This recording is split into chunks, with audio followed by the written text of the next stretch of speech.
Hello കൂട്ടുകാർ, ഇത് കണ്ട സപ്പോർട്ട വെയിലത്ത് വെച്ച നിറയെ ഉണ്ടാകും. വെയിലടിച്ചാൽ പിന്നെ തണലത്ത് വെച്ചെങ്കിൽ ഒന്നും രണ്ടും ഒക്കെ ഉണ്ടാവുള്ളേ. ഇത് അടുത്ത വീട്ടിലാണ്, നല്ല വെയിലടിക്കുന്നുണ്ട്. അപ്പോൾ നിറയെ ഉണ്ടായി വരുന്നേ ഉള്ളൂ. കുരുകുരാന്ന് ഉണ്ടാകുന്നേ ഉള്ളൂ, വലിപ്പം വരുന്നേ ഉള്ളേ. പക്ഷെ ഞങ്ങളുടെ രണ്ടെണ്ണം ഞങ്ങളുടെ വീട്ടിൽ വെച്ച് രണ്ടും തണലത്താണേ. അപ്പോൾ അതിന് കായ്ഫലമില്ല. അതാ, എല്ലാത്തിനും നല്ല വെയിൽ വേണം കേട്ടോ. ഇതിന് നിറയെ കായുണ്ട് കേട്ടോ. ഇത് ഞങ്ങളുടെ കായൊക്കെ നല്ല മുഴുത്താണ്.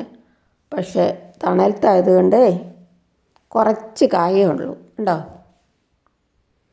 ഇതാണ് വെയിലടിക്കുന്നതും തണലത്തയുടെ വ്യത്യാസം. എന്ത് സാധനമാണേലും നല്ലപോലെ വെയിൽ വേണം, നല്ല നിറയെ കായ ഉണ്ടാവുള്ളൂ കേട്ടോ. തണലത്ത് വെയിൽ കുറവാണേ. എയർപോർട്ടിലാണേ വെച്ചേക്കുന്നത്. വേറെ ഒരെണ്ണമുണ്ട് ഞങ്ങൾക്ക് നിലത്ത് വെച്ചേക്കുന്നത്, അതും നല്ല വെയിലില്ല, അതുകൊണ്ട് അതിലും കാ കുറവാണ് കേട്ടോ. മുഴുത്ത സപ്പോർട്ടയായിരുന്നു, നല്ല കായ. ഇത് വേറെ ഒരെണ്ണം, അത് നിലത്ത് വെച്ചേക്കുകയാണ്.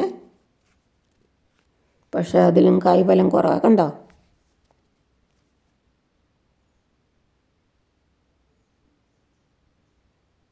ഇത് നല്ല വെയിലടിക്കുന്നത്, എപ്പോഴും വെയിലടിക്കും, അതുകൊണ്ട് നല്ലപോലെ കാവുണ്ട്.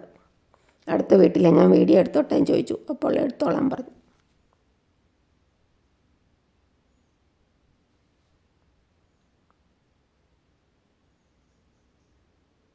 ഉണ്ടായി വരുന്നേ ഉള്ളൂ, ചെറുത്.